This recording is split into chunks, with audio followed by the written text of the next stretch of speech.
फिर उसके बाद आता है मौसम के बुरे प्रभाव में अगर काम करना है या वेदर के जो बैड इफेक्ट्स हैं उनसे बचना है तो आपको लेयर फार्मिंग करना पड़ेगी।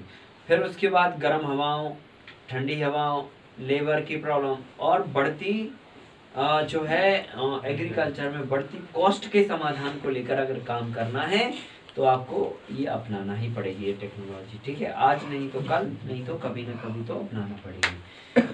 तो ये है पहले सिंगल लेयर फसल पर अपन ने जो उत्पादन लिया वो 32 कुंटल पर एकड़ के हिसाब से लिया। फिर उसके बाद जो है ना टमाटर का जो उत्पादन लिया, फिर वो उसके बाद गेहूं और सरसों के साथ मिक्स क्रॉपिंग की, फिर इंटर क्रॉपिंग टमाटर और इसकी फसलों के साथ की, क्या बोलते हैं, अदरक की फसल के साथ में, और भी कई फसलों के साथ किया। फिर उसके बाद आता ही है मल्टी लेयर फार्मिंग की बात। तो मल्टी लेयर फार्मिंग में पहले नंबर तो फील्ड तैयार करनी होती है, जैसे कि मैंने बताया कि 50 किलो नीम का पाउडर और 100 किलो चूने की डस्ट डाल के मिट्टी को जोत दीजिए तो मिट्टी न्यूट्रल हो जाएगी। और फिर जाके आप उसमें ट्रेंच बनाइए, फिर जाके आप उसमें और प्लांटेशन करिए और फिर स्ट्रक्चर खड़ा करके कल्टीवेशन कीजिए। स्ट्रक्चर खड़ा करने के लिए हमें बैम्बू 5x6 पे लगाने होते हैं। आपने ये प्रॉपर लगाए हुए हैं। जाला आपने जो बुना है वो ये है नॉर्मली। फिर उसके बाद जो है ना ये पूरी फील्ड प्रिपरेशन है। ऊपर हमारा जो है ना जाला बुना हुआ है और ऊपर से ही हम इसमें घास डाल रहे हैं। फिर उसके बाद आता है डबल लेयर का मॉडल। तो डबल लेयर में एक फसल हम नीचे लगाते हैं और एक फसल ऊपर लगाते हैं, ठीक है।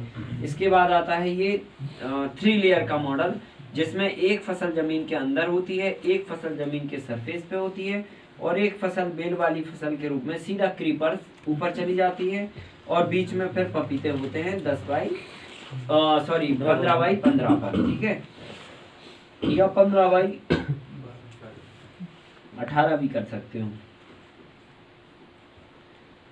ठीक है। तो अभी अपन ने क्या किया, इसमें जैसे जिंजर आप लोगों ने बोया था ना 2-2 इंच नीचे जमीन के अंदर गड़ा दिया। अब जमीन के अंदर गड़ा दिया उसके बावजूद अब हमें लीफी वेजिटेबल्स बोनी है। भाई हम टाइम अपना वेस्ट तो करेंगे नहीं, अदरक लगा रखा है, इतनी महंगी क्रॉप तो ऐसे तो छोड़ नहीं देंगे, ठीक है कि नहीं। थोड़ा मेंटेन करना शुरू करेंगे।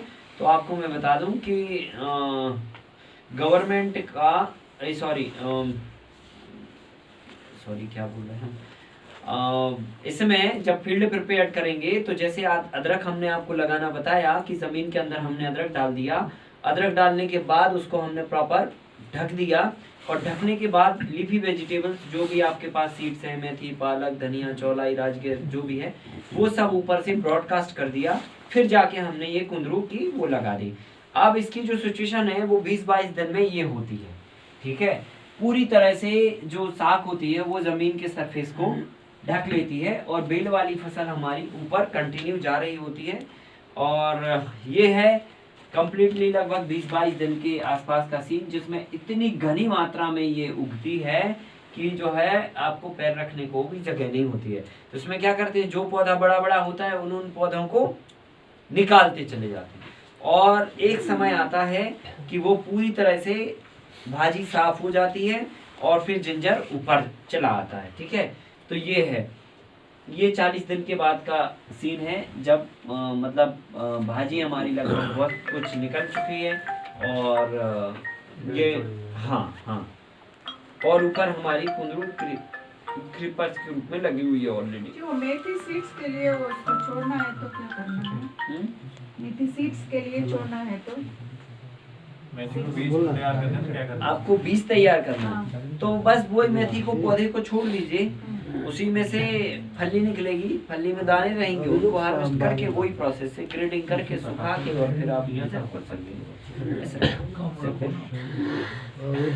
ठीक है। तो इसके बाद जो है ना ये एक 4 लेयर का मॉडल है जिसमें बीच में करेला है, नीचे अदरक है, उसके सरफेस पर भाजी है और कुंदरू है। ये एक 4 लेयर का मॉडल है जिसमें अदरक नीचे है, उसके सरफेस पर भाजी है और बीच में जो है अपना पपीता है जो कि शेड के ऊपर निकल के फला हुआ है और क्रीपर्स क्रॉप है। तो ऐसे करके 4 फसलें हमारी एक साथ हैं यहाँ पर।